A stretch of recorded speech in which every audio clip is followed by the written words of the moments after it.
On our next session, and we're going to get that started in just a few minutes, we're going to be looking at cities as leaders in climate action. And in our morning session this morning, we heard His Excellency from DIWA and also Her Excellency from the Environment Agency, talk about what they need to do here, particularly in this region.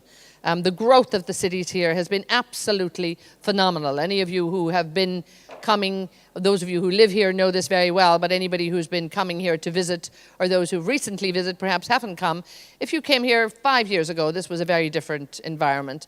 If you came here 10 years ago, it was completely different.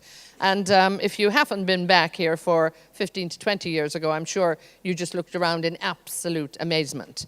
The growth here has been unbelievable. And so you can imagine the strain that has actually put on the resources here. I mean, this country has built pretty much 2 new cities in the last few years, and this growth of these cities just continues day by day, week by week, month by month. And again, so much pressure on the environment. I do believe we have an entire furniture removal complete. Well done, guys, in record time. Thank you so much. So I can stop rambling and I can get to the point here. And thank you for your patience. So anyway, we have a fabulous session coming up. I'd like to just call our people up. The moderator is going to introduce all of you, but we have from the City of London, the Director of Sustainability. From the State of Illinois, we have the Sustainability Director, if our panel are here and if they can join us. From Seoul Metropolitan Government, we have the Director of General Climate Change Bureau. City of San Francisco, the Chief Resilience Officer. I just came from San Francisco, actually. I was very lucky to do that interview with Al Gore, who just got the award here. So I knew all about it before anybody else did. So I got to go to San Francisco to see him. From Sydney, we have the Sustainability Director. And from Masdar City, we have the Director. So that's our lineup. Mark Watts, who's going to be here in a moment, will introduce you to all of them. And the gentleman who is going to moderate this session and really talk to our esteemed panel of experts from cities around the world, as you can see, a gentleman who spent his career consulting on and forming partnerships to drive urban sustainability and to tackle climate change. He's been described as a leading light in the battle against global warming, so he's the perfect moderator for this session, having led the development of London's groundbreaking Climate Change Action Plan and the associated programme of projects that help to target a 60% reduction of London's carbon emission by 2025. So he's going to take over the helm here. He's going to talk with his esteemed panel, and he is the CEO of the C40 Cities Climate Change Leadership Group, Mark Watts. Thank you very much. I see my seat is at the far end of this stage. I'm going to have to work out how I can get there later. So our session here is about cities as leaders on climate action. And indeed, this is a vital topic in the context of climate change. Generally, as we've already heard at this conference, over half of humanity and rising now lives in cities. But perhaps more importantly at that, in research published by the New Climate Economy Commission a few months ago, it showed that just 500 of the world's largest cities will both be responsible for 60% of GDP growth through to 2030, but also 50% of carbon emission growth. So we know that at the moment our model of urban development is on average going in the wrong direction, a direction where carbon emissions keep increasing. But on the positive side, we also know that in many places of the world there's evidence of what is the formula for creating the sustainable cities of the future. We know that the cities that work best are those that are compact and dense. Indeed, 60% of growth in energy consumption is due to urban sprawl. We know that successful cities have a very high degree of mobility for their cities, for their citizens, but that transport is based around public mobility, public transport, cycling and walking, and less around the private motor vehicle. And we know that the most successful cities are incredibly coordinated, both in the way that they view the city as a system rather than in isolated silos, and also in the way that they work with each other around the world. We're also seeing that city leaders having a focus around environmental sustainability is not just some kind of altruistic policy, but it's something of a necessity, both in delivering immediate quality of life, 7 million deaths from air pollution, mostly in urban areas in the last year. But also, the more sustainable, environmentally sustainable a city is, the better its economic improvement performance. And one can see this in one very strong statistic. If you look at the city that perhaps epitomises the model of sustainability that one is aiming for in the future, a compact, dense city built on very high levels of public transport, Copenhagen in Scandinavia, the city there only needs to spend about 4% of its GDP each year on maintaining its transport system. If in contrast you take a city, a rather typical North American city like Houston, where car is very much king, a big sprawling city based on the suburbs, 14% of that city's GDP is spent each year on maintaining its transport system. So a huge GDP premium for the cities that follow the more sustainable model. Equally, climate change is not an issue that city leaders can ignore simply because of the impacts that it's now starting to have. I was chatting to the environment leader for the city of Toronto just the other day, and he was saying they've experienced 2 events that should have been once in every 200-year natural disasters in the last 5 years alone, and that pattern is common in many of our major cities. So what we're going to hear from this extraordinary panel here today that spans cities from around the globe is about the leadership that's already there, that's taking place to move cities in the direction of being low carbon. And whilst we certainly as city leaders are hoping there'll be a strong outcome from the intergovernmental talks in Paris next year, it's also notable that city leaders are now working together to make sure that they are making a statement and taking action on their own. The C40 itself is part of a coalition of major city organisations that launched something called the Compact of Mayors, which is a standard for cities to set a globally recognised method of carbon emission reporting targets and climate reduction plans that will be pushing further in Paris next year. But perhaps taking that a stage further, the American political theorist Benjamin Barber has asked, what if mayors ruled the world? Might the world be running in a better way? And indeed, city leaders, in my experience, have shown a much greater propensity to work together and to cooperate around major global issues like climate change than national leaders have been able to do. And through that sharing, there's a great replication of good ideas, a transfer of best practice around the world, and in the process of that, the creation of big market opportunities. You get things right in one city as a major company, you can then sell your product all around the world. So I'm hoping that we're going to be able to discuss many of these ideas with our panel over the next hour or so. Certainly we've assembled a number of cities that are really showing leadership around the world. And what I'm going to try and do in, first of all, giving everyone a couple of minutes to make some introductory remarks, we're going to sort of go roughly around the world, but starting close to home, in fact, right at home, here in Abu Dhabi. I'm going to turn to Tony Mallows, the director of Masdar City, and I'm afraid, Tony, it's the rather obvious question for you, but why has the Abu Dhabi government decided to build a low-carbon city, Masdar, here in what is a very carbon-rich desert country, and what can the rest of the world learn from the example that you're setting here? Tony. Thank you, Mark. It comes at the point of what is leadership with regard to global warming and to the energy nexus between fossil fuels and renewables. And the leadership in Abu Dhabi recognizes the importance we all need to take in transitioning from carbon-based energy systems to renewable-based. So about 10 years ago, the leadership in Abu Dhabi decided to establish Masdar not only for developing Masdar City as a low-carbon urban model, but also to promote renewables in this transition. The reason is that you can't simply take a world energy system based on carbon and flip to renewables. There needs to be a transition. And so using the knowledge in oil and gas, using the wealth from oil and gas, deploy that knowledge and expertise in partnership into a renewable energy system. So Masdar City, as you mentioned, Mark, in your introduction, is only one component of the Abu Dhabi leadership's initiative to, in fact, reduce carbon emissions globally.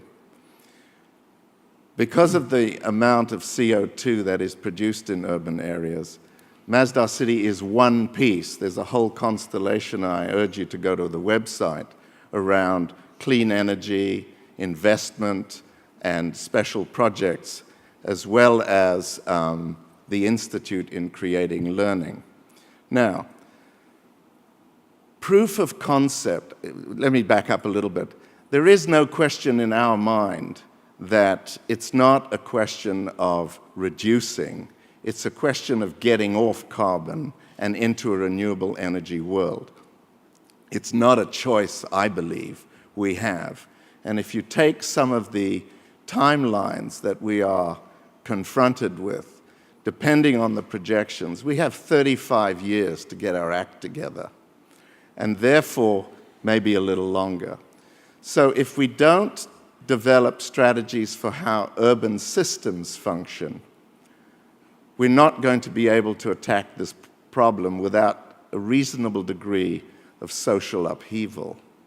Now, policies, agreements, and initiatives at the government level, at the corporate level, are crucial. But at Masdar City, what we are doing is to demonstrate proof of concept by measuring it. So everything we build, we measure.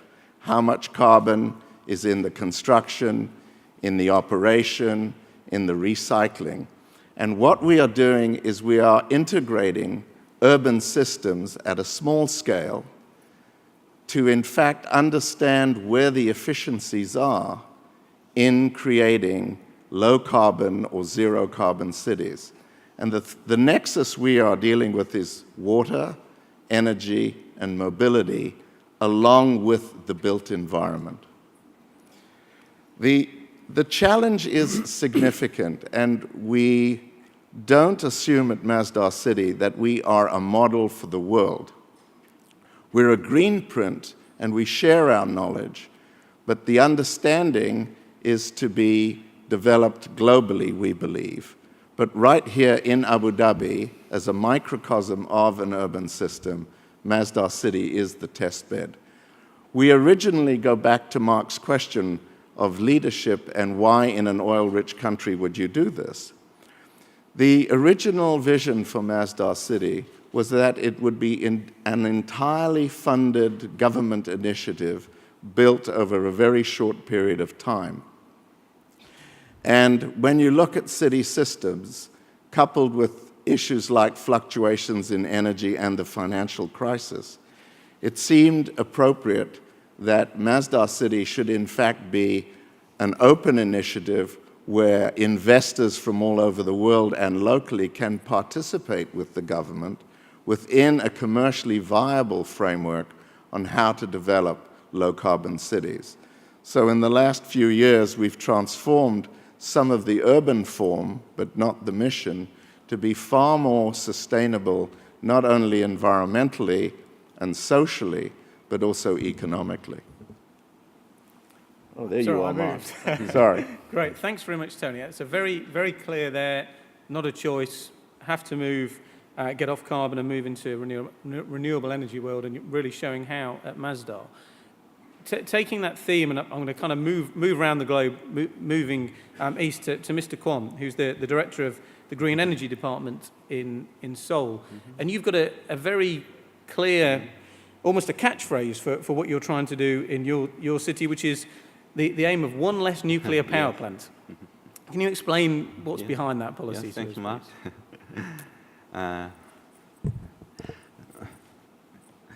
I'm not good at speaking in English. I prepared my script.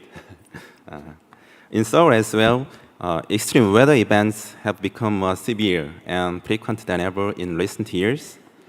So the City of Seoul focuses on improving energy efficiency and increasing urban green space to tackle climate change. In 2012, Seoul launched an energy policy called One Less Nuclear Power Plant, which aims to reduce energy consumption by the equivalent amount of the output of one nuclear power plant by improving energy efficiency, expanding renewable energy generation, and actively engaging citizens in energy saving.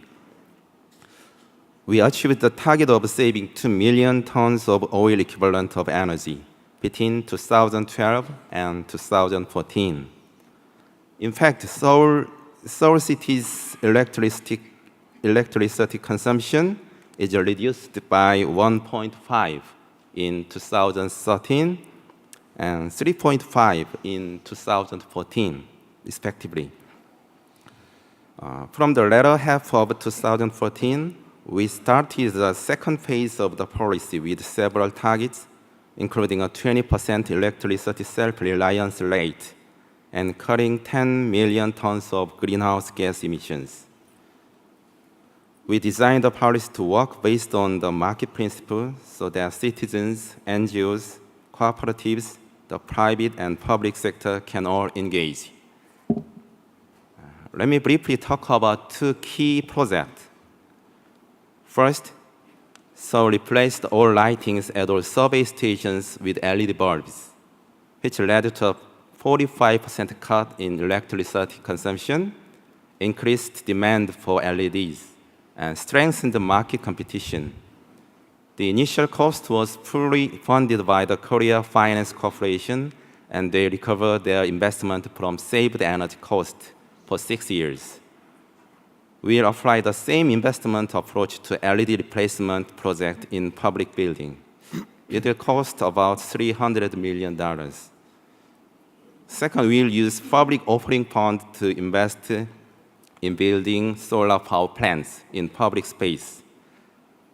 The profit from the operation of the plants will be given to citizens. The expected rate of return is 4%, and the first civic fund will be publicly collected from the end of February this year. We'll expand the civic funds to other renewable energy projects and raise a total of $100 million from the public by 2016. I'm well aware other cities are enhancing their climate action as well, but to make a significant impact, we must work together. So Seoul is working closely with other cities and global city networks like Sipori and Ikle to advance the urban cause. In fact, Mayor Wonsun Park of Seoul presented a compact of mayors in the latest United Nations Climate Summit, along with the Mayor of Rio and Mike Bloomberg. And as part of our effort to strengthen city-to-city cooperation, Seoul is going to host the Ikle World Congress in April this year. Let me invite you all to the event. I hope I can see you all in Seoul. Thank you. Thank you very much. And you talked there about the role that Seoul plays as a leader in city networks, and also about the solar project, which I understand one of the names for that is that Seoul will be the city of sunlight. And thinking about moving sort of east and south around the world now, another city that we very much associate with the sun, and indeed one of the most instantly recognisable cities in the world, Sydney. Chris Dirksemer is the Sustainability Director for Sydney. And Chris, you have a particular problem which might resonate with this part of the world also, in that you have a very innovative and ambitious climate policy in the city, but you start from a position of one of the highest per capita carbon footprints in the world. Where are you going with that? How are you changing things? Thank you for that. Look, it's a very tough starting point. We're at about 26 tonnes per person in terms of our carbon footprint, and I know that's a similar footprint to many cities, maybe in this region as well. We, a number of years ago, went through a process of developing our carbon reduction target. We have a target of 70% reduction by 2030, which is in line with the international 80% reduction by 2050, which is, I suppose, recognised as a target to minimise climate change to 2 degrees change. And so we set that top-down target. We didn't know that we could achieve it, but we had very high stakeholder support to say that was our moral obligation as a city, as a wealthy city, and a city that can decide and really dictate its own future. So when we started to investigate this, energy efficiency is the first port of call, and we can see that almost half of that target can be achieved through energy efficiency. And I just wanted to talk briefly on two sides, on the existing building side and the new building side. With the existing buildings, look, I think local governments are the natural partners for anyone trying to drive energy efficiency into a city. We're the closest level of government to the people. We understand the businesses, we understand the residents, we understand the visitors to our cities the best. And so what we set about doing was working with our utility. We do a floor space census of our city every 5 years, and so every single room in every single building, we have a 3D model of our city. And so we know how the city is being used and how it's made up. So if this room was in the City of Sydney, we would have this within our model. We then correlated that with the information we got from the utilities in terms of energy use data. And we could start to build a model of the energy use intensity for different types of space use within the city, about 20 different types.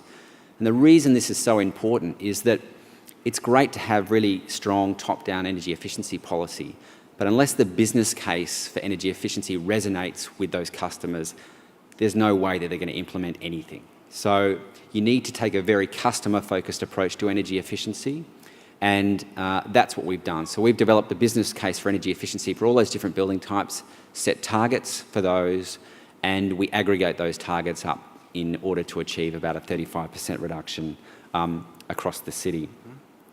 Now, one particular thing that we've done also in that is that the conversation about energy efficiency doesn't always resonate with some of our political leaders at other levels. And we've actually converted that conversation into a target around energy productivity. So we have a target to double our energy productivity by 2020, which is a tough target, but what that starts to do is align our environmental goals with our economic goals as a city. And we can see that over the last 5 years in the City of Sydney, while we've had an increase in employment of 17%, we've had an increase in our population of 12%. At the same time, we've also had a 33% reduction in our greenhouse gas emissions.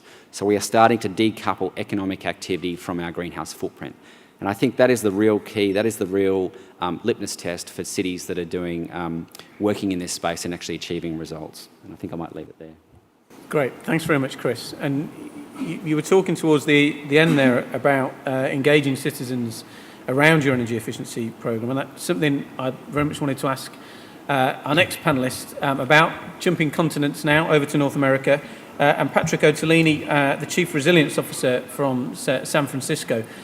We were talking earlier, and San Francisco is famous for being one of the leading cities around sustainability, one of the highest recycling rates in the world, but you also have your fair share of climate impacts and indeed broader regular natural disasters, particularly around earthquakes. And I was interested that you have a programme now for very much involving the community in your preparedness and resilience against those shocks. Perhaps you could tell us a little more about that. Great, thank you, Mark. Yes, so I'm the Chief Resilience Officer, which is a delightfully ambiguous job title. It's also a lot of fun. San Francisco has been leading the way in many ways in cities, talking about things like sea level rise. We're one of the first cities in the nation to have sea level rise guidance for our capital planning process, which was just adopted late last year. We have targets to be a zero waste city by 2020. We also have an EV corridor that we've been working with other municipalities in the Bay Area to develop. So a lot of these efforts aren't entirely new for the city, but what is new is how we're thinking about it today.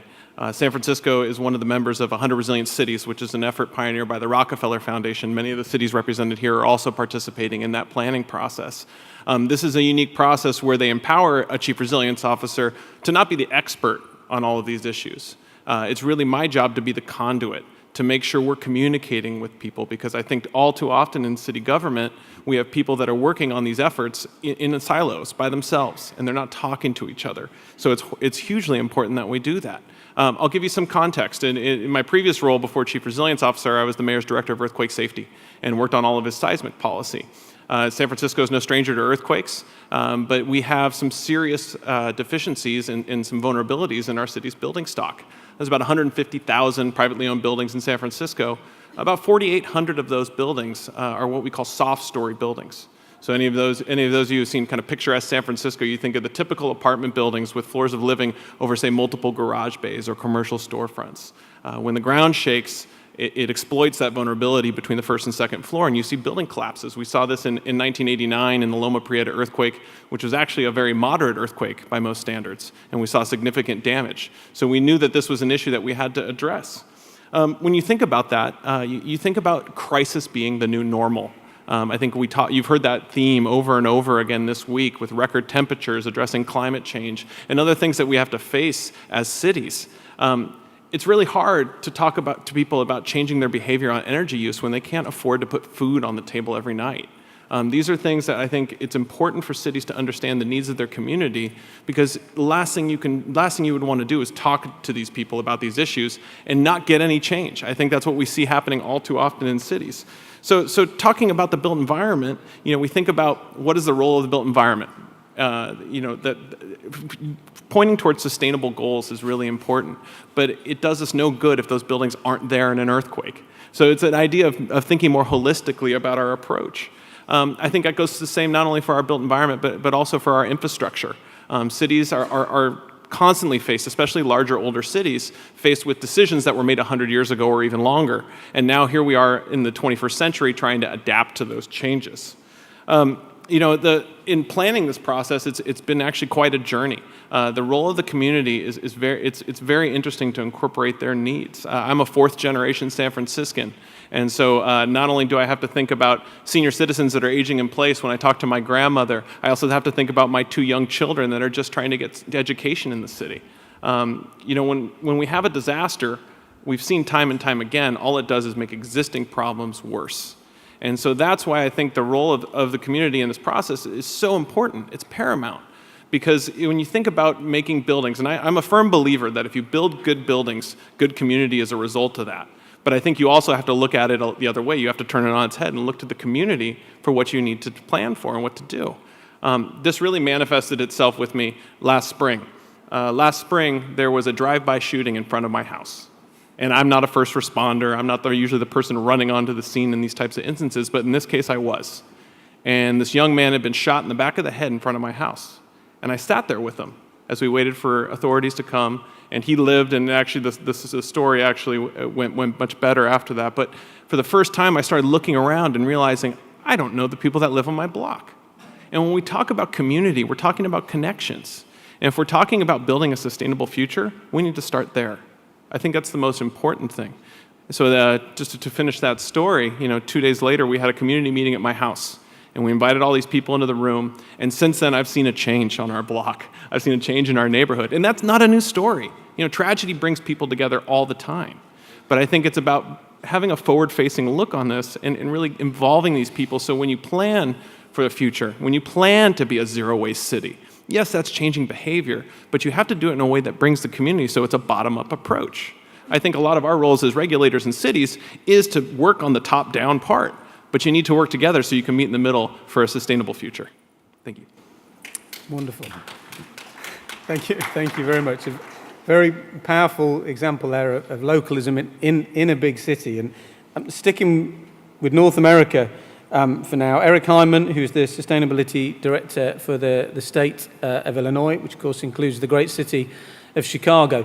We've talked about a lot of the themes on the panel so far around city sustainability, from renewable energy efficiency, waste management, resilience, of course. But one of the big determinants of whether a city can reduce its carbon emissions is how people get around in their city. And I know transportation's been a big theme for you in Illinois. Eric, perhaps if you could talk to us about that. Sure. Well, and just to add to my colleague in San Francisco, I think that idea of sustainability is all about relationships and building those relationships. And so my role has really been to work with the different cities in the state, including the mayor's office in Chicago, and working on some of these huge issues. So it's a great job and really fun. So, but onto transportation. So our big focuses are buildings and transportation. On the transportation front, I would say our focus for the last several years has been improving public transportation, improving high-speed rail, light rail. In the last year, we launched a Divvy Bike Share, which is an awesome bike share program that has already, since its launch a year ago, has included 6 million bicycle trips around the city. So we've become an awesome bike city in Chicago, with the city really investing in pedestrian and bike-friendly streets, including bike share. Some other things that we've done is, invest in our electric vehicle infrastructure. And so despite all our great public transportation, only a quarter of Chicagoans actually use it. So we have bus, we have trains. We're launching bus rapid transit this year in downtown. But then we have a lot of people still in cars. So we're trying to get at least the people that are in cars to be in electric vehicles and electric cars. So the state has invested $5.5 million in infrastructure, in both fast charging infrastructure, which is the kind that charge vehicles in 20 minutes, and slower workplace charging, which takes a 4 to 6 hour charge. And we've done that with partners at retail, at grocery stores, with our tollway along the highway. And we've led the country in positive opinion toward electric vehicles. So we're #1 in positive opinion. We also have some of the densest number of fast chargers in the country. That was another one that we were #1 for. With all these efforts, we're also #3 for EV incentives. So the state actually has a program that helps fund the purchase of an electric vehicle up to $4,000, as well as the charging station. And so that makes us 3rd for EV incentives.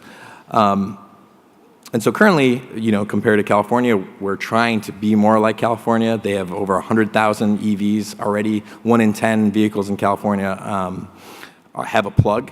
And we have about 6,000 EVs on the road, which we're increasing. But one of our big announcements in the last year to help raise awareness about electric vehicles was a Route 66 EV corridor project, with the whole idea of the original Route 66 highway was created because there were gas cars, but there were no gas stations. So it's sort of a parallel between what we have now. We have electric cars, but not electric charging stations. So with that, we launched the Route 66 EV corridor announcement a month ago.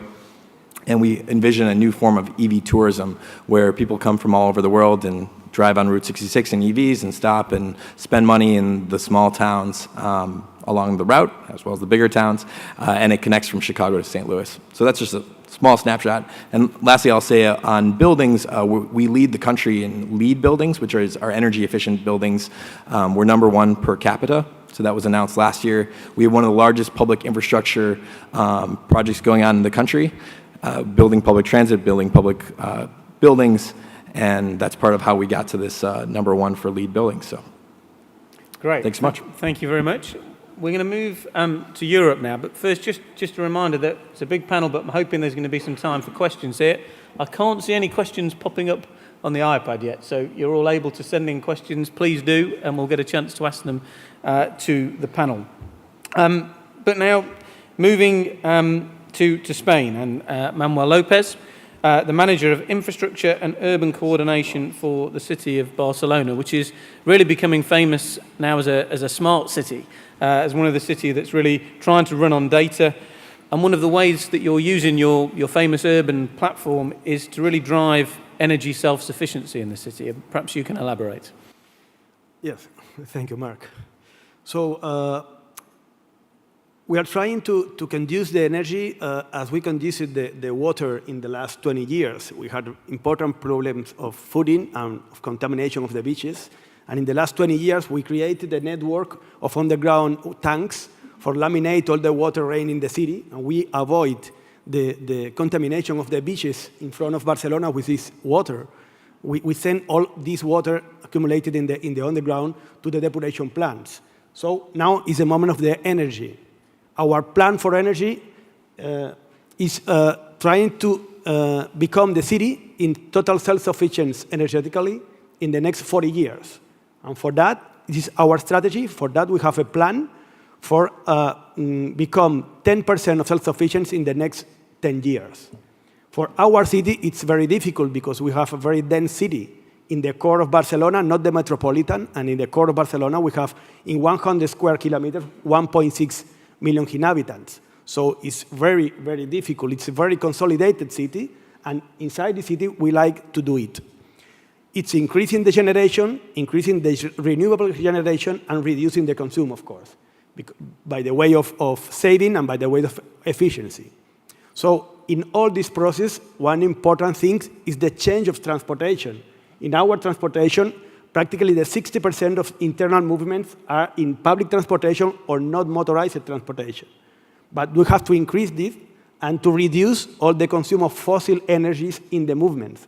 We have created an important network of more than 300 public charge stations in the undergrounds and in the surface, and a quick charge point network in the surface of more than 10 points universal for all the three systems of electric vehicles, and is totally public. And the next year, we will complement in the first crown of the metropolitan area with 14 more points. So I think it's the urban charge network, quick charge network, most important of Europe in case. We are trying to promote that, not because it's the unique form for supply the electric vehicles, but this is the main complement of the houses chargers that any owner of vehicle need for have it. So this is the complement. In fact, it has increased the electric vehicles in the taxi fleet of the city. Actually, we have more than 20 vehicles of taxi fleet total electrical, but it's the owner that buys the car and he operates with this car. So the policy related to electric vehicle play an important role inside our energetic policy. Then we have the system of district heating and cooling using residual energies. So one of our systems uses the steam of the incineration plant of the garbage of the city. And with this steam, they create the heat for supply the energy of one part of the city.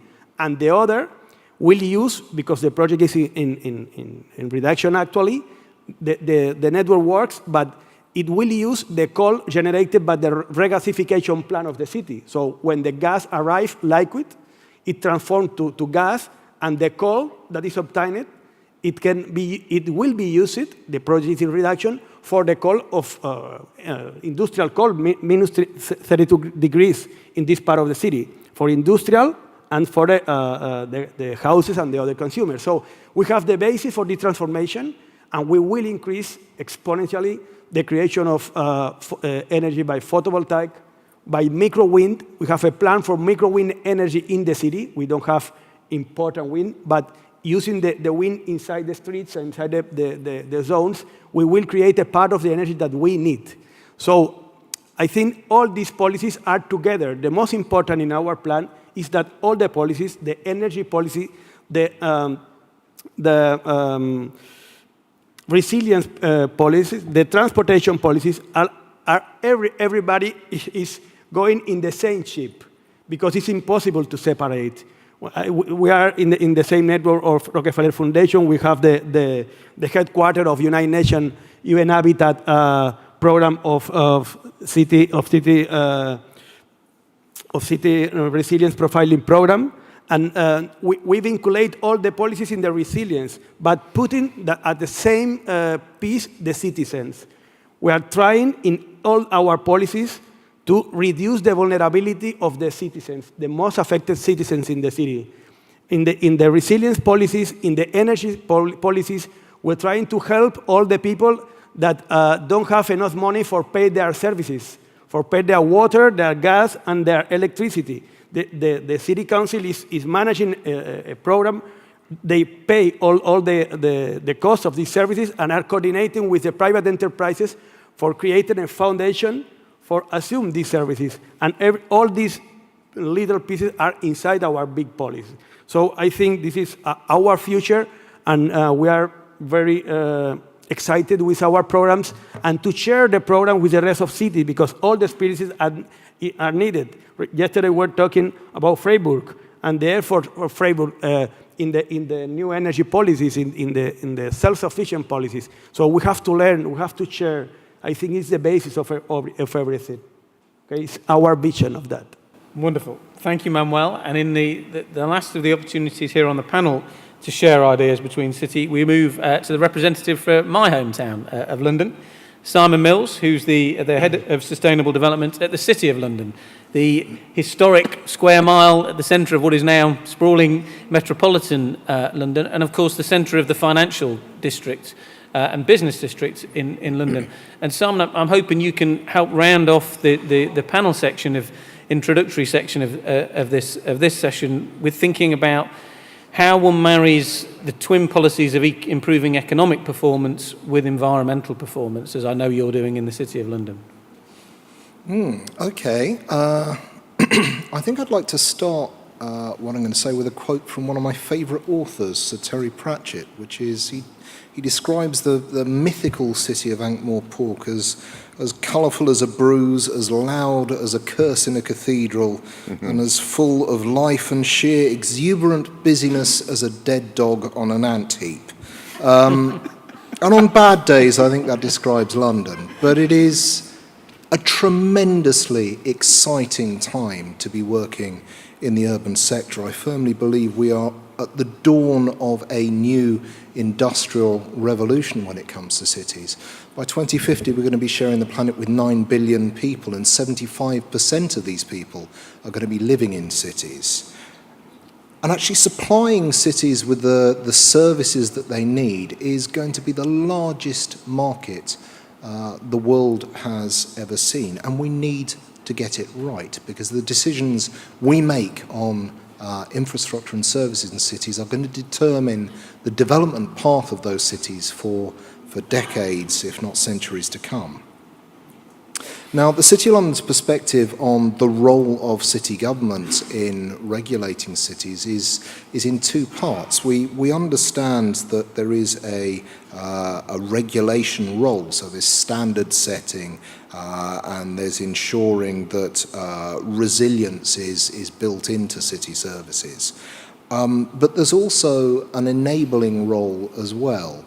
Cities are commonwealths, and this wealth is held in two parts. It's held in the citizens themselves, and it's also held in the data that cities collect on the consumption and movement patterns of their citizens.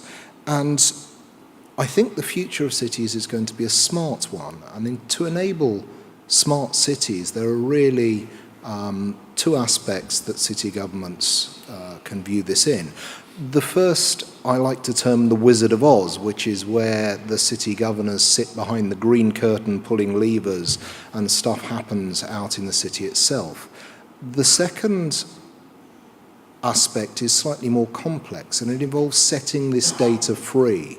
If you set the data free, 1,000 innovative flowers will bloom, and the private sector will enable efficient and effective delivery of services within cities, and it is city government's role to enable the private sector to meet these challenges.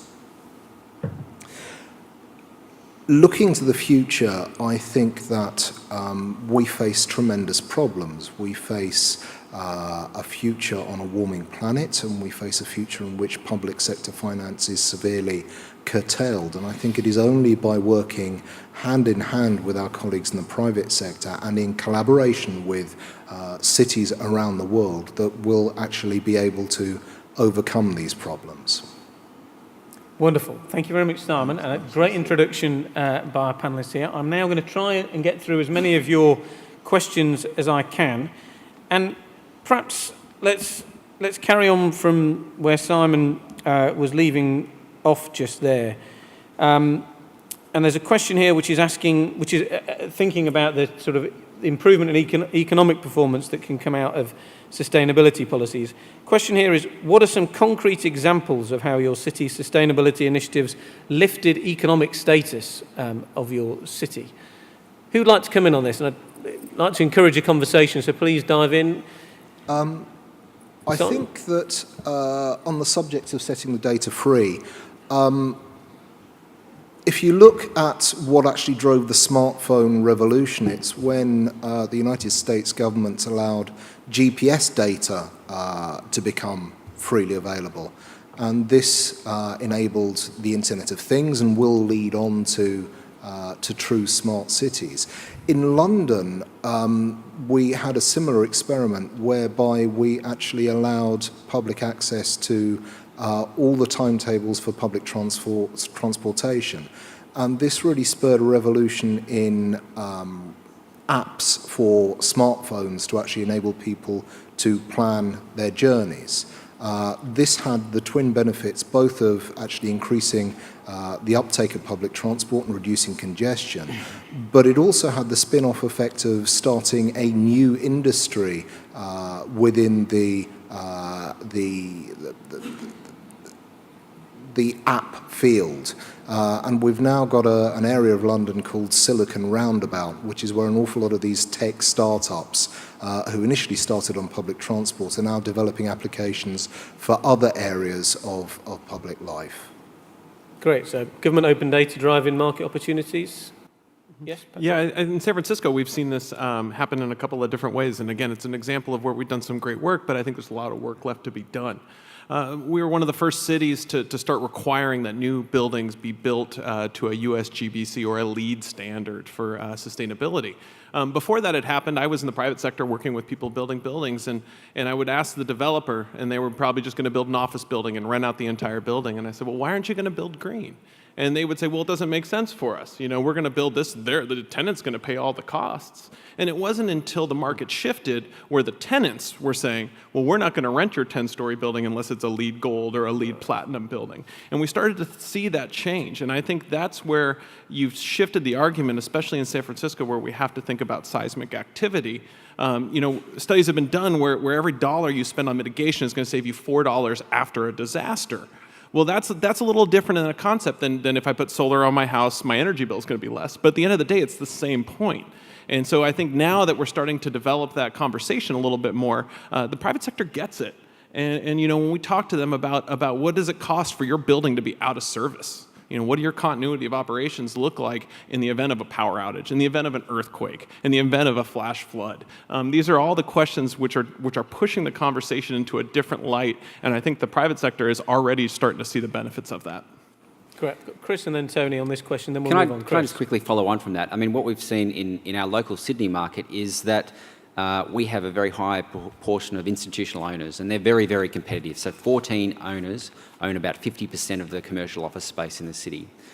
They have determined, or that they've worked out, that they can get better rental returns through green buildings than they can with non-green buildings. And so what you've seen is this very competitive space. We can use the environmental ratings and we can correlate that against rental returns. They've started to then build their buildings to this sort of glass ceiling. So we're seeing very high performing buildings. We've got about 91% of all developments coming into the city getting Green Star ratings, which is similar to the LEED rating in the US. But I suppose in order to achieve a very high target, like 70% reduction by 2030, we need them to go beyond that. And I think the way we've addressed trying to do that is partnering with those 14 players. So we have a thing called the Better Buildings Partnership. And in that, those 14 property owners have actually committed to the city's targets of 70% reduction by 2030. So I think it's important for cities to partner up, and I think that's the only way that we'll actually achieve these outcomes. So that's one tangible example. I just wanted to give one other quick one. Cycleways. We've been putting in cycleways for a number of years. Politically, have been, I suppose, copping a lot of heat from many of the radio shock jocks around cycleways, but the tide has turned. And what has happened is that we've seen people have started to embrace and understand the value of those cycleways, to the point now that when residential houses and apartments are actually advertised, you'll see in those advertisements that they are actually on the city's cycleway network. So it's actually increased the property value of those houses on the cycle network. And similarly, climate change mitigation. Planting more trees mitigates our urban heat island effect. The cities, the streets with more trees have a higher property values than those that don't. So there's many tangible examples about how we can increase the value or extract the value from the green products that we push in the cities. very interesting. I've not heard that cycling example before about lifting property values. I guess that's not likely here, Tony, but you wanted to come in on the general point. Well, no, what I wanted to say is pick up on what Simon says, is that there's a regulatory role, but there's also an advocacy role that government and cities play. For instance, the question of building buildings that are outstanding. We set out to build a LEED Platinum corporate office building at no extra cost, and achieved that last year in partnership with Siemens. And that's another way, proof of concept and demonstrating what are the benefits needs to be done as proof of concept. And it's not difficult, and cities have a real edge in leading this through regulation. And in Abu Dhabi, we do that through Estidama and through the way we do the ratings. But I think it's very important to lead by example, what you're doing in Sydney, in Chicago, and in San Francisco. And we did it by partnering with corporate industry, with Siemens. Great. Okay, let's move on to another question. Here's one on electric vehicles. Given the advantages of electric vehicles, what are the various take-up rates across the cities? Eric talked a bit about this. And what can you do to improve those take-up rates, i.e. do you need real financial incentives to do so? What are your experiences? Manuel? I think in our case of our city, because of the density, it is key the transformation of the fleet to electric. It's absolutely free. The public transportation, so the buses, but it's especially oriented to the fleets that go around the city because of the initial cost and because of the autonomy of these vehicles. Actually, the autonomy of a vehicle is around the base of 250 and less. And so all the fleets that are around the city were promoting that.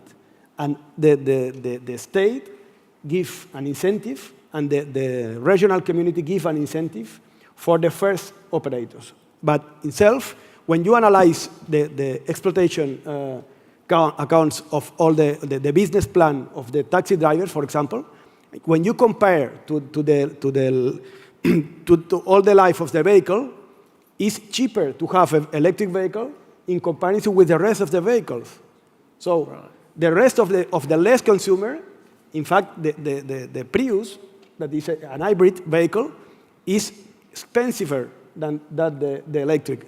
So we combine the taxi driver, not just the enterprises that sell the vehicles, that of course they will do for that, but the public administration is in front of that and certify that the analysis is right. So it is the way for combining that. So it's important to understand where to apply the electric vehicle. If you if you try to apply the electric vehicle for your own uses, it's not enough the actual state of art. But if you try to apply electric vehicles for the fleets that are around the city, so it's totally useful. Yeah. Very interesting. So you're picking the winners, working out where the investment makes most sense to begin with. And in fact, the investment of the public administration have to be in the first stage. Yeah. We are looking just for the first stage. The second stage is just of the market, not without our participation. For example, the global network of charge points that we developed as public administration. But the next year, we will create an operator of this point, and we will out of the public administration. Mr. Corney, have you got similar programs in Seoul? You skipped this one, okay. Eric, I know you want to come in on this. Yeah, I was just going to add, you mentioned it has the right context and it makes sense. So 30% of the air pollution in the city of Chicago comes from diesel trucks. So we have City of Chicago invested in the first all-electric garbage refuse truck that has a route that it does every day. So within the range of the vehicle, we have some subsidies for pickup trucks that cover 50% of the truck, and these are like heavy-duty trucks. So all these goals are to reduce the diesel emissions, which actually has a big air quality impact. So that's how we're thinking about, what kind of vehicles. And then at our state fleet, we have 56 all-electric vehicles, and at various state agencies. Some of the ones that are most successful are the prisons. So at the state Department of Corrections, they have electric vehicles that go around a campus. They're doing a range of, they only go 20 miles a day or something like that. But there could be 60 buildings on that campus, but they're all within a 5-mile radius or 10-mile radius. So I think if the context makes sense, they make sense as great vehicles. So. Great. Tony?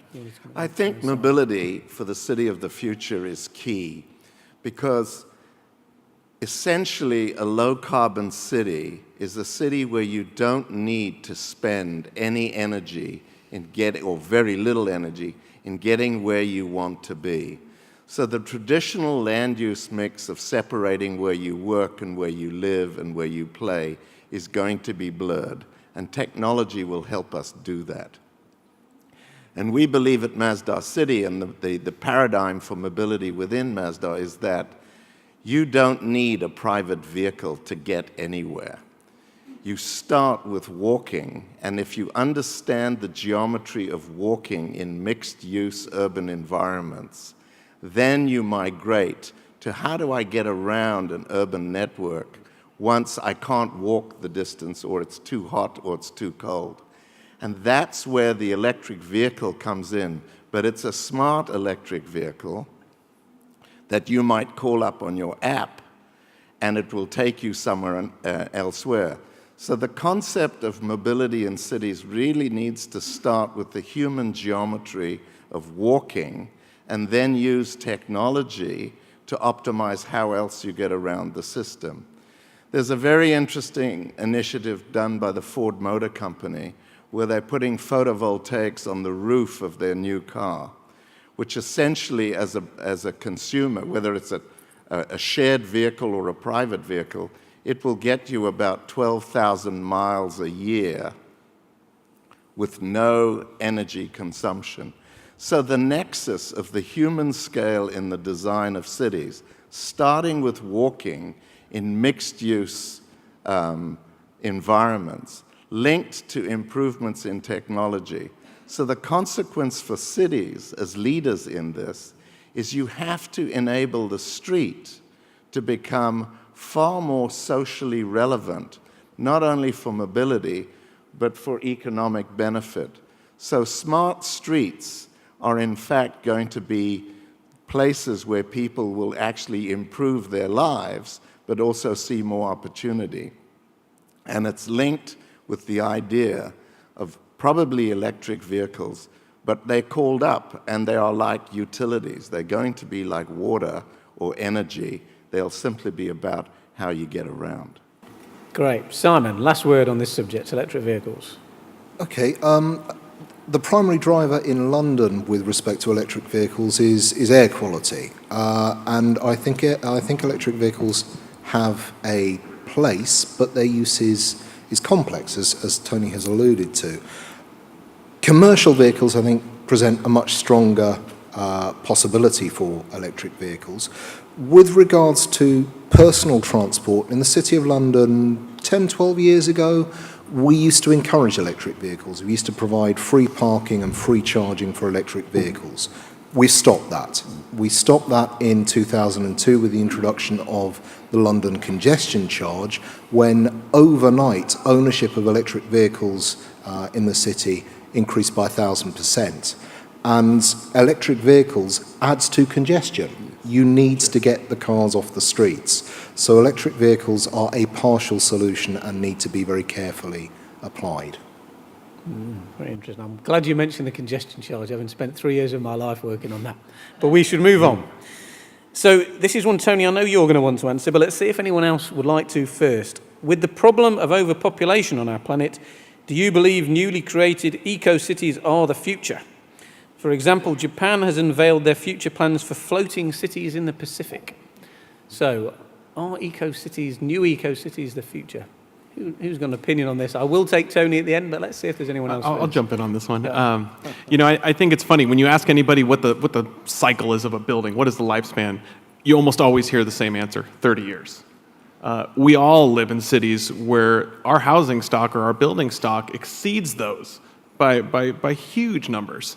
And so how do you plan to not only build the housing, the office space, in the real estate that you need for the next 100 years, but how do you do that in a balance with your existing buildings? I think that's where that nexus is, because it's about looking at how those buildings are used. I think that also contributes to how you do an effective eco-district or an eco-city.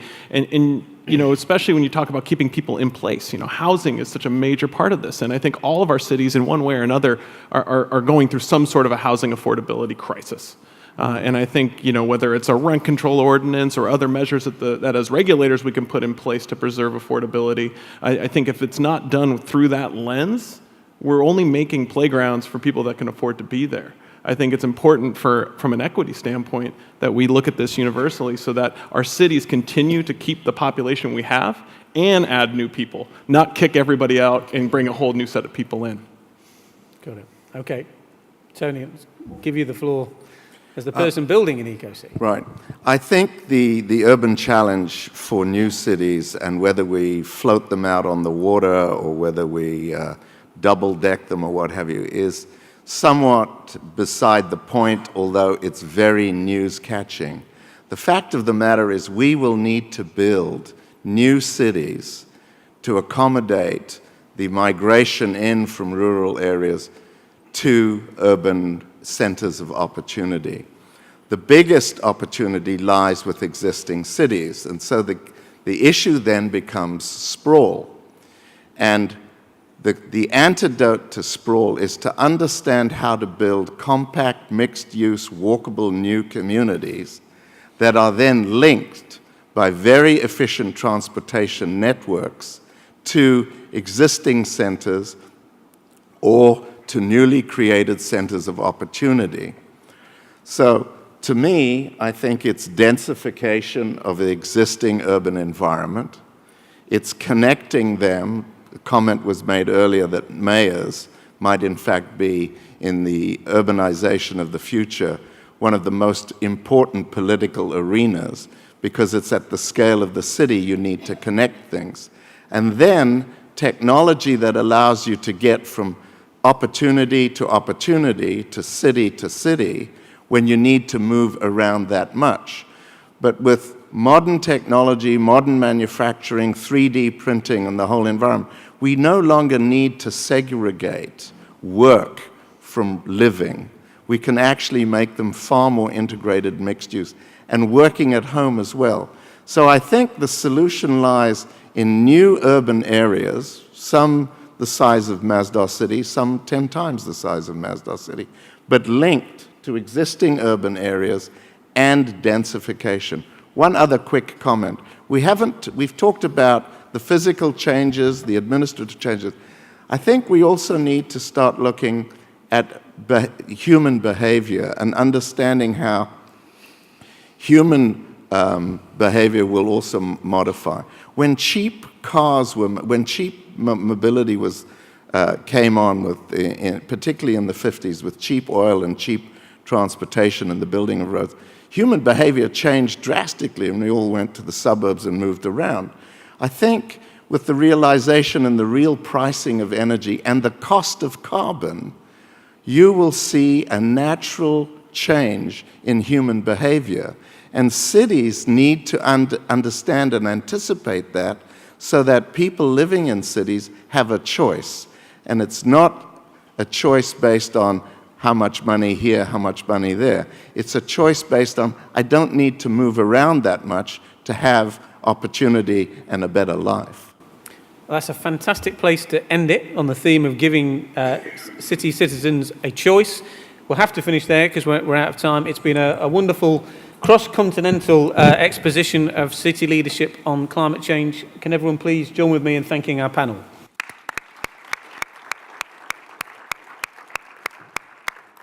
And now I believe it is time for lunch.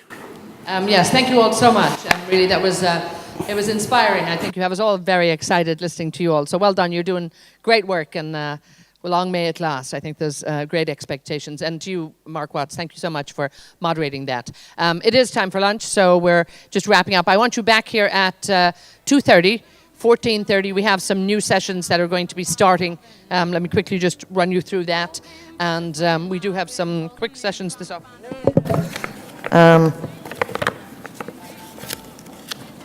Okay. We did have some quick sessions. Yes, integrating renewables into the grid, something that we've touched on from time to time. So please, that's in Stream A. Stream B, industry transformation through energy storage technologies. And then we have a later session too on local content and Internet of Energy. So don't miss that. And then 4 o'clock, we have research and capacity and also innovations in clean energy. So there are more programs just outside the door. Familiarize yourself with what stream you want to go into. There are more workshop type events. So be back at 14:30 for that one. That's pretty much it. And then tomorrow, of course, just to let you know, all of the proceedings are in the other hall tomorrow. So tomorrow at 10 o'clock, everything moves into Hall B. So be over there and you'll get everything you need. And fill in your registration forms on those absolutely wonderful, exciting pieces of technology that you've got. And let us know how you're doing. So, from London, Illinois, Seoul, San Francisco, Sydney, Barcelona, and our very own Masdar city. Gentlemen, thank you all so much. Really, really great. And thank you all.